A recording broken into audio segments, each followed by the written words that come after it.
del quinto mes del año sigue subiendo ya de manera indexada.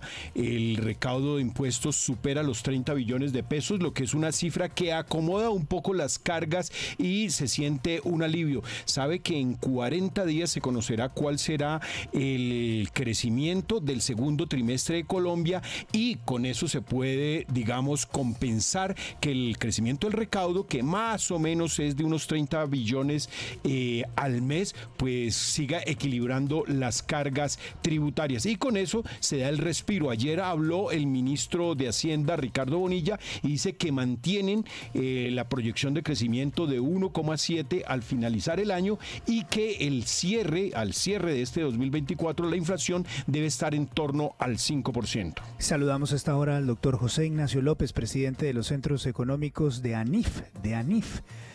Doctor López, gracias por acompañarnos. Buenos días. Buenos días, Luis Carlos. Un saludo a toda la mesa y a toda la audiencia. Gracias por darnos algunos minutos aquí en la FM. En medio de la crisis fiscal que tuvo el gobierno y que llevó al Ministerio de Hacienda a recortar el presupuesto de este año en 20 billones, ustedes han publicado un informe en el que detallan el gasto de las dos reformas tributarias recientes. ¿Qué concluye su estudio? Carlos, la conclusión es que al final las cuentas que hemos hecho en materia fiscal no están acomodando el escenario inicial. Me explico. Colombia es de los pocos países que ha hecho dos reformas tributarias post-COVID. Sabemos que muchos países en la crisis del COVID tuvieron problemas fiscales, tuvieron presión de mayor gasto, tuvo una caída en recaudo. Y Colombia, sorprendentemente, de manera juiciosa, hizo dos reformas tributarias. En la región, Ecuador recientemente ha hecho una, Chile no ha podido sacar su reforma tributaria, se habla en República Dominicana de reforma tributaria, etcétera, etcétera. Pero Colombia ha hecho dos reformas tributarias y a pesar de eso, seguimos mostrando un alto déficit fiscal. Entonces, la pregunta que nos hacemos es, bueno, ¿en qué nos gastamos las dos reformas tributarias? Y lo que decimos es, si bien el gobierno tiene un concepto que se llama unidad de caja, es decir, un peso que le entra al gobierno, pues hace parte de toda una serie de recursos y es imposible decir ese peso exactamente a lo que se destina. Cuando miramos finalmente cómo ha sido el aumento de gasto público en el país, tenemos dos componentes que realmente han superado lo que inicialmente se anticipaba. Uno es el Fondo de Estabilización de Precios de los Combustibles, es decir, los subsidios inicialmente a la gasolina y ahora al diésel. Y esa cuenta, para tener los órdenes de magnitud, Luis Carlos, ha sido tal que entre 2023 y 2024, el 90% del recaudo de la reforma tributaria se fue en ese gasto de los subsidios de los combustibles, punto número uno. Y punto número dos, es una cuenta que tampoco es menor y es el mayor pago de intereses que está incurriendo el gobierno nacional. Entre 2023 y 2024, la presión adicional de pago de intereses ha sido de 39 billones. Entonces, para resumir, los últimos 2 años, las dos reformas tributarias dejaron al país 54 billones de pesos.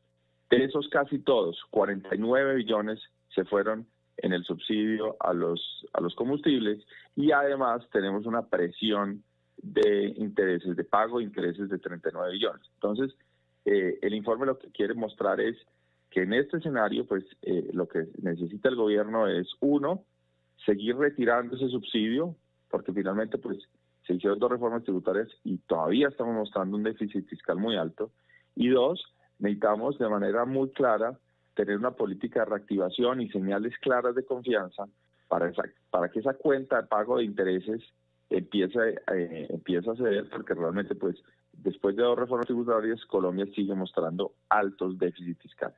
Doctor López, buenos días, lo saluda William Calderón. ¿Eso quiere decir que no se necesita otra reforma tributaria, que el gobierno tiene que más bien buscar cómo bajar esos subsidios y recortar en otros lados antes que anunciar otra reforma tributaria? William, yo creo que la cifra lo que está mostrando es que finalmente las dos reformas tributarias en su conjunto le dieron un golpe duro a la economía del país. Y hoy en día, cuando uno mira las calificadoras de riesgo, empezando por Standard & Poor's y más recientemente Moody's, advierten, ojo con el crecimiento de Colombia. Colombia está creciendo poco. Y un país que no crece no va a solucionar su tema fiscal independiente de si hace 1, 2, 3 o 5 reformas tributarias. El foco tiene que volver a ser el crecimiento.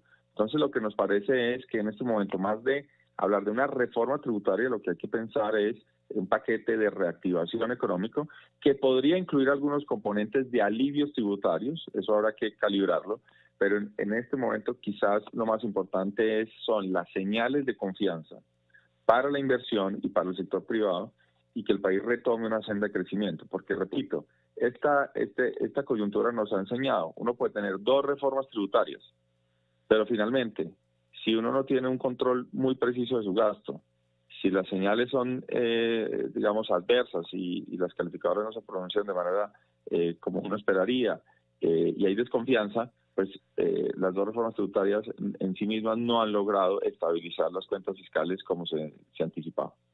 Doctor López, cuando uno escucha al ministro de Hacienda, Ricardo Bonilla, diciendo o haciendo las proyecciones de crecimiento económico para este 2024, él habla de 1,7. ¿Usted ve el crecimiento más cerca de 1,5 o más cerca de 1,6, dado que pues, el crecimiento en el segundo trimestre con estos puentes de junio seguramente mejorará en los datos al cerrar los primeros 6 meses del año? ¿Cómo lo ve usted? ¿Más cerca del 1,7 o más cerca del 2%?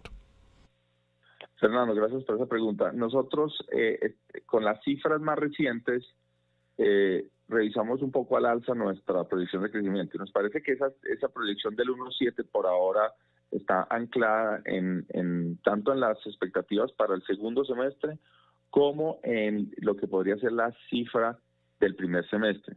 Lo que hay que advertir es que las últimas cifras del indicador de seguimiento de la economía, que se conoce como el ICE, de abril, fueron unas cifras que no están reflejando, digamos, con exactitud la dinámica económica del segundo trimestre, o si se quiere el primer semestre, porque entre marzo y abril tuvimos muchos efectos propios de este año. Permítame, discúlpeme, tengo que suspender esta entrevista. Hay una noticia de última hora, es el doctor José Ignacio López, presidente de la ANIF. Hay noticia de última hora aquí en la FM. Esto es noticia de última hora en la FM de RCN. 7 de la mañana, 23 minutos, mucha atención. Un vehículo asignado a Casa de Nariño.